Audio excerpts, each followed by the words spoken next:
Assalamualaikum warahmatullahi wabarakatuh. Perkenalkan, kami dari kelompok 5 yang beranggotakan saya sendiri, Abu Miftahudin Al-Fatah, nomor absen 20. Saya Fadia Asli Arita Mevia, nomor absen 14. Saya Amelia Putri Nengtyas, nomor absen 2. Untuk memenuhi tugas mata pelajaran Pendidikan Agama Islam, kami akan menceritakan cerita yang berjudul Kisah Nabi Musa tentang Khodar dan Khodar.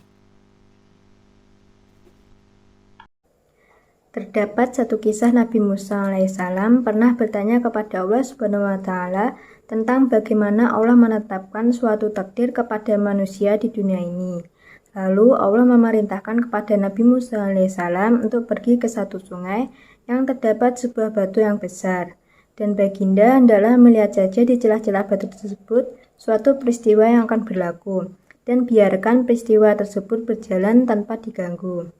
Tibalah Nabi Musa alaihissalam pergi untuk melihat di celah-celah batu tersebut. Tiba-tiba datang seorang pemuda berkuda yang berhenti di tebing sungai tersebut untuk membasuh muka. Lalu pemuda tersebut meletakkan sebuah kantung berisi emas yang kemudian pemuda tersebut lupa meninggalkannya. Selepas itu, datang seorang laki-laki pergi ke tempat tersebut. Ia melihat ada kantung yang berisi emas, dan kemudian kantung tersebut diambil olehnya. Selepas itu, datang pula seorang lelaki tua yang buta dan sampai di tempat yang sama membasuh mukanya. Lalu, pemuda yang berkuda tadi datang lagi untuk mengambil kantong emasnya dan melihat pria tua di situ, lalu menanyakan dan meminta kantong emasnya ke orang buta tersebut. Lelaki buta itu mengatakan beliau buta dan mengaku tak mengambil barang tersebut. Pemuda itu tak puas mendengar jawaban orang buta itu, dan terjadilah pertengkaran, sehingga beliau mengeluarkan pisau dan membunuh lelaki buta tadi.